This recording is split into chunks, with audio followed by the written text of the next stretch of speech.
안녕하십니까. 대한법률 부동산 연구소 쿠폰하우스의 김재현입니다. 오늘 쿠폰 뉴스 시간인데 뉴스도 참 오랜만에 찾아뵙죠.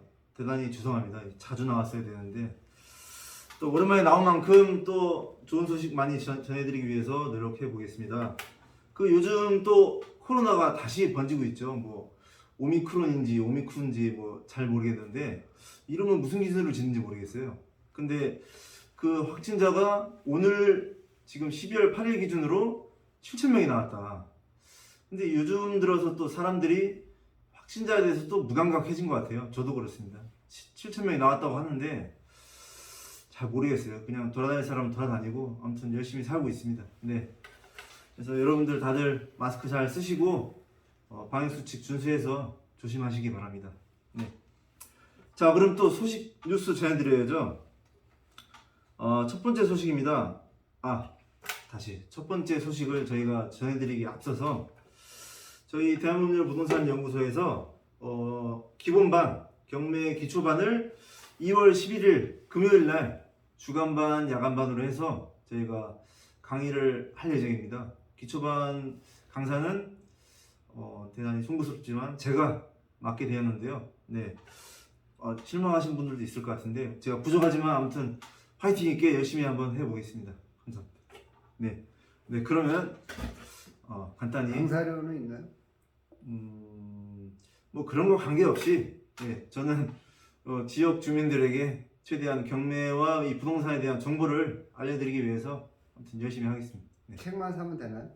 예, 책만 구입하시면 됩니다. 네, 책만 구입하셔서 편하게 그냥 동네에 그냥 부동산 마루 앉아갖고 얘기 듣듯이 그렇게 편히 앉으셔서 이제 강의를 들으시면 될 것 같습니다. 네.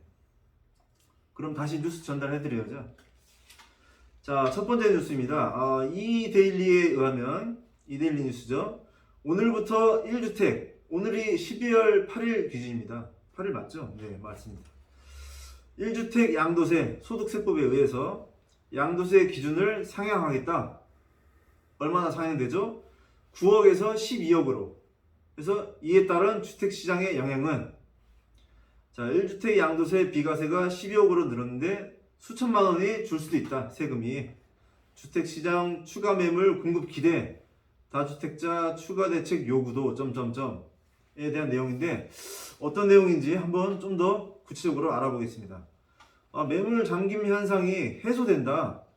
1가구 1주택 양도세를 글쎄요.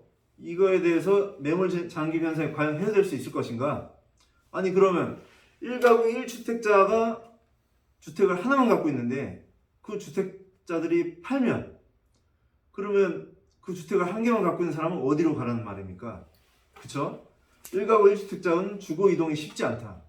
그래서 1가구 1주택자는 어떻게 보면 일시적인 현상이 될 것 같고 이 다주택자에 대한 양도세가 결론적으로는 완화가 필요하지 않나 라고 하면서 좀 실효성이 좀 우려된다는 분석도 나오고 있네요. 그래서 12억 기준으로 상향하면서 오히려 가격 상승과 양극화 현상이 좀 더 심화되지 않을까라는 우려도 예측되고 있습니다. 근데 이 숫자에 대한 문제도 좀 많이 관측되고 있는데요. 자, 예를 들어서 9억에 산 사람이 12억에 매도를 하게 되면 12억까지 양도세가 빵이니까 그 3억에 대한 비과세를 맞게 되는 거죠. 그런데 12억에 산 사람이 15억에 매도했을 때 똑같이 3억이라는 양도세 금액이 부과됨에도 불구하고 이 12억에 사서 15억에 매도한 사람은 3억에 대한 양도세가 약 7,500만 원 정도 부과가 된다는 점입니다. 그래서 이런 문제점들이 또 이런 정책에 대한 어떻게 보면 좀 틈새적인 문제가 아닐까. 좀 더 촘촘한 정책과 실효성 있는 정책이 필요할 것 같다라는 우려가 되고 있습니다. 그래서 또 일각에서는 잔금 치르는 기준을 오늘부로 12월 8일부로 그렇게 매겼는데 이 잔금 날짜를 미루기 위해서 매도자가 매수자에게 뭐 웃돈을 주는 경우도 있다.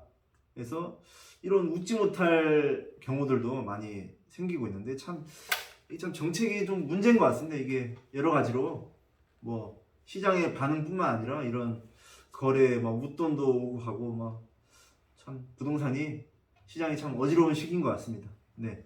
네. 그래서 이런 부동산 시장에서 참 암거래가 이렇게 뒤에서 이루어지고 있는 이런 웃지 못할 현상이 계속 심화되고 있습니다. 네. 네. 저도 웃지 못하고 있습니다. 네. 그래서 이뿐만 아니라 뭐 종부세, 뭐 건보료, 뭐 주택 상승에 의해서 부작용이 계속 생기고 있는데 이건 뭐 어찌 됐건 좀 더 실효성 있는 정책이 나오게끔 좀 저희가 지켜보고 계속 요구를 해야 될 것 같습니다. 자, 다음 뉴스 전해드리겠습니다. 이게 참 뉴스가 좀 희망적이고 좀 어떻게 저희가 기분 좋아지는 뉴스를 전달을 해드려야 되는데 참 뉴스를 전달해드릴 때마다 저도 이 마음이 착잡합니다. 네. 다음 두 번째 뉴스고요. 강원일보에 따르면 12월 7일자 뉴스입니다. 한번 찾아보세요. 강원 도내 미분양 아파트라 하면 미분양은 이제 건축업자 이제 건축을 하고 일반 분양을 했을 때 그 분양이 이제 덜 됐다. 미분양 말 그대로 미분양 아파트가 1172세대 사상 최소입니다. 사상 최소. 동해안권 분양 경기 활성화, 외진 세컨하우스 등 매물 부족, 시세 과열 우려에 대한 내용인데 한 번 더 어떤 내용인지 구체적으로 알아보겠습니다. 자, 전년 동월 2884건이었대요. 미분양이 2884건이었는데 그거에 비해서 약 절반보다 아래로 떨어졌다. 미분양이 해소된다는 것은 보통 부동산 경기 시장이 좋아지면서 주택 가격 상승이 꾸준히 이루어지고 있을 때 미분양이 점점 줄어들겠죠. 그래서 2000년 12월 이후 가장 적은 규모다. 적은 규모. 그러면 지역별로 미분양 규모가 어떻게 되어 있는지 한번 살펴보겠습니다. 자, 춘천은 140세대, 동해시 85세대, 삼척시 138세대, 강릉시 177세대, 고성은 3세대밖에 없었는데 미분양이 올해 빵세대입니다. 고성은 분양이 다 완료됐어요.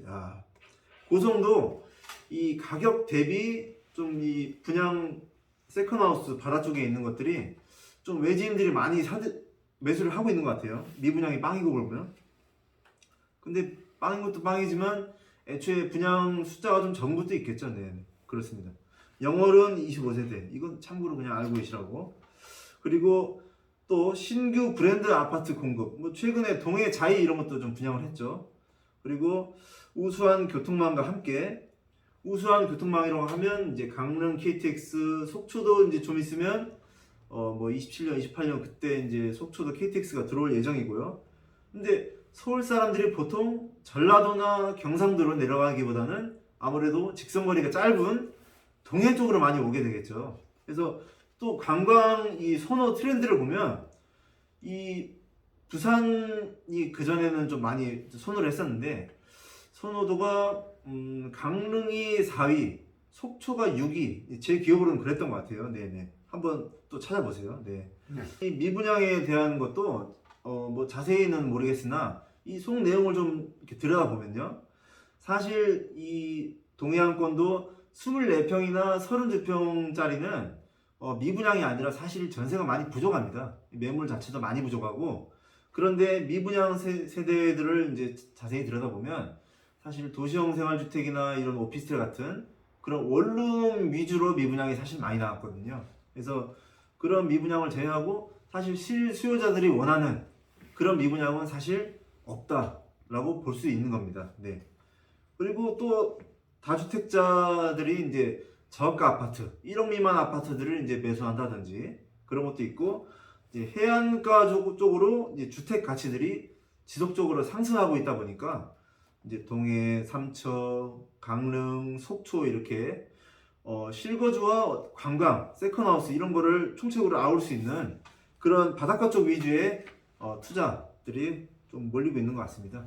그래서 또 요즘에 옛날에는 또 이런 말들이 있죠. 옛날에는 바닷가 이제 땅값이 비싸다 보니까 바다만 보이면 무조건 사라. 이 바다 이 끝 수평선에 푸른 것만 보면 무조건 사라. 이런 게 있었는데 또 요즘은 그게 이제 변해서 이렇게 코로 훔쳐서 바다 냄새만 나면 살아.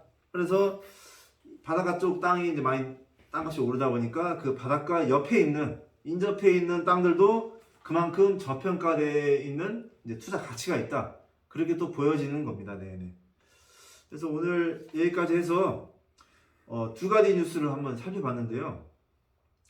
뭐 이러나 저러나 저희가 이제 강원도 뉴스를 전달해드리고 있지만 강원도 쪽이 이제 코로나와 이런 유동성 있는 시장과 합쳐지면서 투자로나 실거주로나 어쨌든 메리트가 있다는 점입니다. 결론은 뭐 제가 여기 살고 있어서 그런 게 아니고요. 저도 사실은 서울 사람입니다. 네. 그래서 이런 또 투자와 관련된 여러분들의 돈이 되는 그런 뉴스를 열심히 발로 뛰면서 열심히 또 전달해 드리기 위해 노력하겠습니다. 오늘도 시청해 주셔서 감사합니다. 다음에 뵙겠습니다. 하나, 둘, 셋.